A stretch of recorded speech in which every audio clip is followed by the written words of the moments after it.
बिस्मिल्लाहिर्रहमानिर्रहीम। अस्सलाम वालेकुम। आशा वॉइस पे एक नई वीडियो के साथ आपकी खिदमत में हाजिर हूँ। उम्मीद करती हूँ आप सब खैरियत से होंगे। अल्लाह पाक आपको खैर वाफियत से रखे। ख़वातीन हज़रात, आज की हमारी वीडियो एक सबक आमोज सच्ची कहानी है। उम्मीद है हमारी आज की ये कहानी आपको अच्छी लगेगी। कहानी शुरू करने से पहले मेरे तमाम नए आने वाले व्यूअर से गुजारिश है, जिन्होंने अभी तक हमारे चैनल आयशा वॉइस को सब्सक्राइब नहीं किया, वो जल्दी से सब्सक्राइब कर ले और साथ में मौजूद बेल नोटिफिकेशन को भी ऑन कर ले, ताकि हमारी हर नई अपडेट सबसे पहले आप तक पहुंच सके। एक औरत शाम के वक्त एक नौजवान कपड़ा फरोश की दुकान के दरवाजे पर जाकर बैठ गई। जब दुकान बंद करने लगा तो उसे वो औरत नजर आ गई। दुकानदार: अल्लाह की बंदी, शाम के वक्त तुम यहाँ क्या कर रही हो?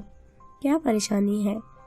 औरत: मैं किसी सहारे की तलाश में हूँ, मेरे पास कोई रिहाइश नहीं। दुकानदार बोला: तुम मेरे साथ घर चल सकती हो, जहाँ तुम्हें आज की रात गुजारने का मौका मिलेगा। औरत बोली: ठीक है। दुकानदार इस औरत को लेकर अपने घर चला गया। बातचीत हुई और नौजवान ने खुद ही पेशकश कर दी, क्यों ना मैं तुमसे शादी कर लूं। औरत ने उसकी पेशकश कबूल कर ली। गवाहों को बुलाया, इमाम मस्जिद आया, उसने निकाह पढ़ा और दोनों की शादी हो गई।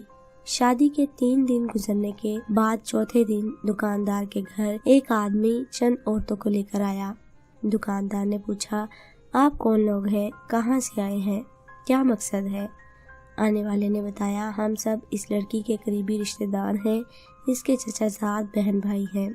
जब हमें आपके बारे में मालूम हुआ कि आपने हमारे रिश्तेदार लड़की की ज़िंदगी को सहारा दिया है और उसको अपना शरीक हयात बना लिया है, तो हमें बहुत ही ज़्यादा खुशी हुई और आपकी शराफत और आला किरदार से हम बहुत मुतासिर हुए। हमारे यहाँ आने का मकसद ये है कि हमारे घर एक शादी है जिसमें आपकी बीवी की शिरकत जरूरी है, इसलिए हम इसे चंद दिनों के लिए अपने साथ ले जाना चाहते हैं। आप अगर इसे हमारे साथ जाने दें तो मेहरबानी होगी। दुकानदार उनकी बातें सुनकर अपनी बीवी के पास गया और उसे उनकी ख्वाहिश से आगाह किया। बीवी ने कहा: उनको वापस कर दो, मुझे उनके हमरा हरगिज न भेजना।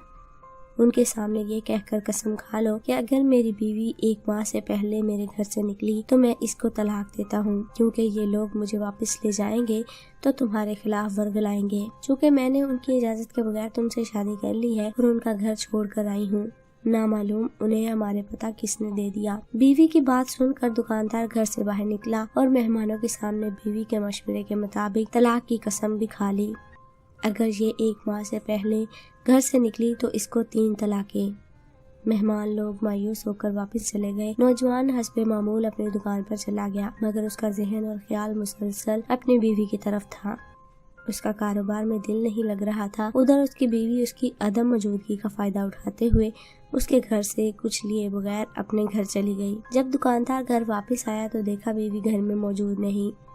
जब वो ढूंढने लगा तो किसी ने उसे बताया कि औरत आपका घर छोड़कर चली गई है। शायद उस औरत ने अपने पहले शोहर के लिए हलाल होने के लिए ये सब ड्रामा किया था, जिसने उसे 3 तलाकें दे दी थी। ख़वातीन हज़रात, लोगों को चाहिए कि वो इस किस्म के मकरो फ़रेब से होशियार रहें और लोगों के हीलों और बहानों की असरार और रमूज़ को समझने की कोशिश करें। हमारी आज की ये वीडियो आप तक पहुंचाने का मकसद सिर्फ यही था कि दुनिया में बहुत से ऐसे लोग हैं जो कि अपना भेस बदल कर और अपने आप को मज़लूम जाहिर करके बहुत बड़ा फ्रॉड कर जाते हैं। उम्मीद है हमारी आज की ये कहानी आपके लिए फ़ायदेमंद रहेगी और कहानी आपकी रहनुमाई करेगी। वीडियो को लाइक और शेयर जरूर करें और कमेंट करना मत भूलें कि हमारी आज की ये वीडियो आपको कैसी लगी। आने वाली वीडियो तक के लिए हमें दीजिए इजाज़त। अपना और अपने साथ दूसरों का ढेरों ख्याल रखिए। हमें अपनी दुआ में याद रखिए। अल्लाह हाफिज़।